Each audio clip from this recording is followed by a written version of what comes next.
Kementerian Haji dan Umroh Republik Indonesia tengah menyiapkan regulasi baru untuk memperketat pengawasan terhadap penyelenggara perjalanan ibadah haji dan umroh. Aturan tersebut ditargetkan terbit dalam bentuk peraturan Menteri Haji dan Umroh. Fokus utama regulasi ini adalah memperkuat perlindungan terhadap jamaah sekaligus mencegah terulangnya kasus penipuan yang melibatkan Biro Perjalanan. Hal itu disampaikan Kasubdit Pengawasan Haji Khusus Kementerian Haji dan Umroh Republik Indonesia, Dr. Dhani Pramudia, saat ditemui di Jeddah, Arab Saudi pada Senin 15 Juni 2026. Menurut Dhani, salah satu poin penting dalam regulasi tersebut adalah kewajiban setiap badan usaha travel haji dan umroh terdaftar secara resmi pada sistem perizinan pemerintah. Selain itu, travel juga harus memperoleh rekomendasi dari Kementerian Haji dan Umroh sebelum mendapatkan izin operasional. Ya, baik. Tahun ini kita lagi mengejar target untuk keluarnya peraturan Menteri Haji terkait dengan pendirian badan usaha untuk travel haji dan umroh. Di situ kita ada poin-poin yang benar-benar harus menjaga amanah dari jamaah, yaitu perusahaannya harus benar-benar terdaftar di di portal Badan Penanaman Modal dan juga atas rekomendasi dari Kementerian Haji. Kemudian ada poin-poin tentang amanah biaya perjalanan yang nantinya kalau ada masalah itu travel bisa bertanggung jawab. Jadi kayak semacam bank garansi yang ditaruh di saat perizinan dilakukan.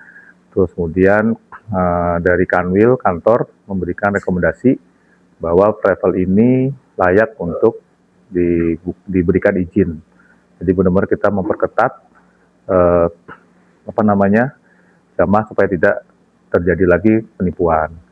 Nah, untuk asrama haji yang nanti ada wacana dari Pak Menteri atau Pak Wakil Menteri untuk dimasukkan ke asrama haji itu dalam artian supaya jamaah tidak terkatung-katung ya, tidak terlayani misal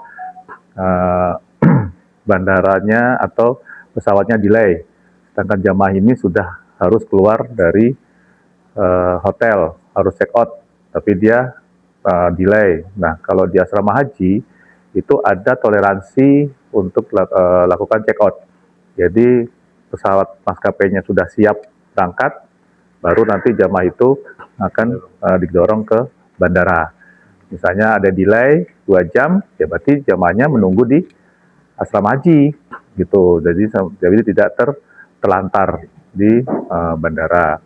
Kemudian juga kita melakukan pendataan berapa jumlah jamaah yang berangkat, ya, dengan nanti kita periksa klinik, vaksinasi, terus kemudian saat di asrama juga kita kan mendata, jadi kita punya data jamaah yang berangkat itu berapa orang.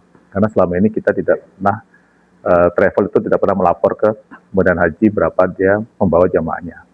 Jadi seperti itu. Banyak juga masalah travel itu, ada travel induk, ternyata ada travel lain di bawahnya yang tidak punya izin. Ya, jadi dalam peraturan ini, travel itu harus punya cabang yang resmi, yang jelas.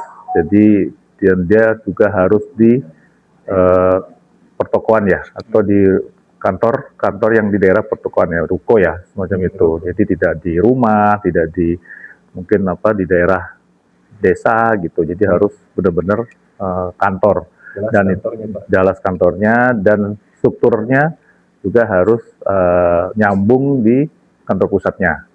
Misalnya kantor pusatnya Jakarta, ya berarti dia benar-benar statusnya pegawai